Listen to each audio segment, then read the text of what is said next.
folks, welcome to Connecticut Chestnut's Your Orchard Series Part 7. Today we're going to talk about weeds, mulch, and microbes.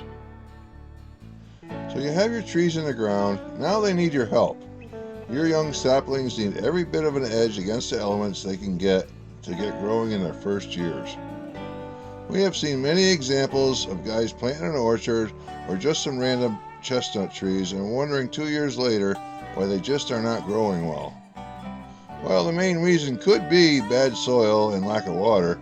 Most of the time, the answer is lack of mulch and weeds around the trees.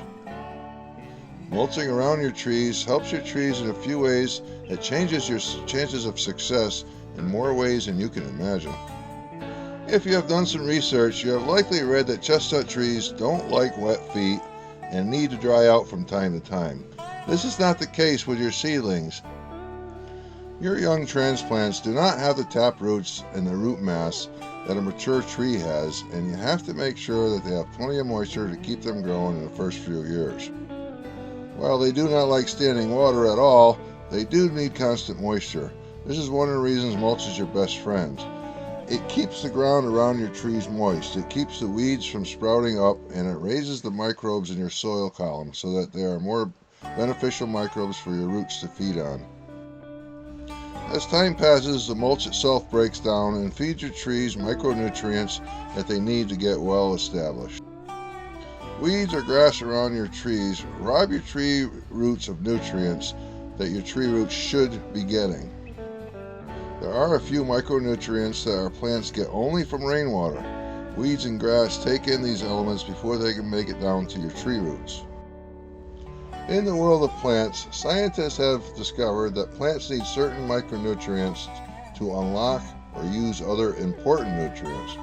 For this reason, it is important that we give them the best load of micronutrients we can, and having weeds surround your trees greatly hampers this goal. As your trees pass through their third, fourth, and fifth year of life, they have a wider and deeper set of roots that can gather groceries from a bigger piece of real estate. Within a few years, your trees will have a taproot down 6 foot or so and will make your trees less volatile to dry spells. Some people put weed cloth down around the trees to help keep the weeds from coming up. The weed cloths have fine holes that let the water pass through, but from the ones I have used, it seems the holes get clogged after a few years and the weeds still germinate in the mulch as the mulch breaks down. A very bad idea is to use solid plastic as a weed mat. Water does not penetrate the solid plastic and your trees will suffer as a result. Just about any kind of mulch will work, but the more fines it has in it, the more weeds that will grow out of it. The fines are generally in the mulch from chipping branches with leaves or pine needles on them, but it was still good mulch.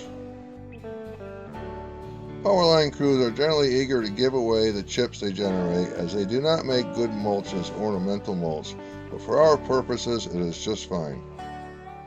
Mulch can also be purchased reasonably from landscape suppliers, and if you have a way to haul it in bulk, it can be quite inexpensive. As a last resort, big box retailers often have bags of mulch on sale in the spring for $2 a bag if you buy a certain amount. Whatever you do, do not skip the mulch step. It will get your orchard into production much quicker. Weeds will eventually germinate in your mulch beds, and they can be taken care of with Roundup. If you're going full dirty hippie in your orchard and don't want to use any chemicals, then you'll likely develop a close relationship with a hoe.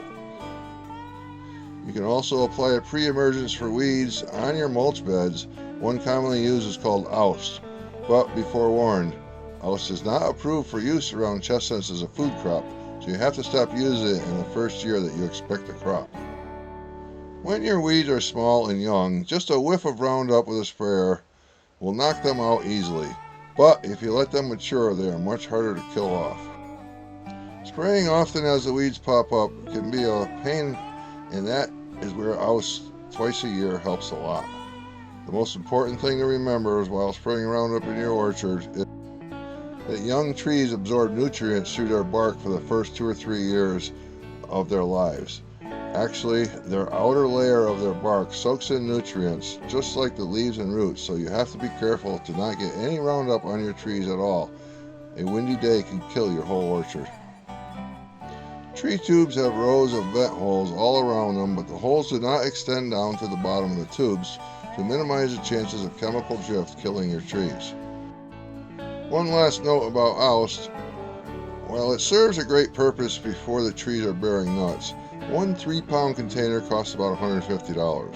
The recommended mix rate of oust is 2 ounces per acre. So if you're spraying a 4x4 patch around your trees, 2 ounces will cover about 2,722 trees.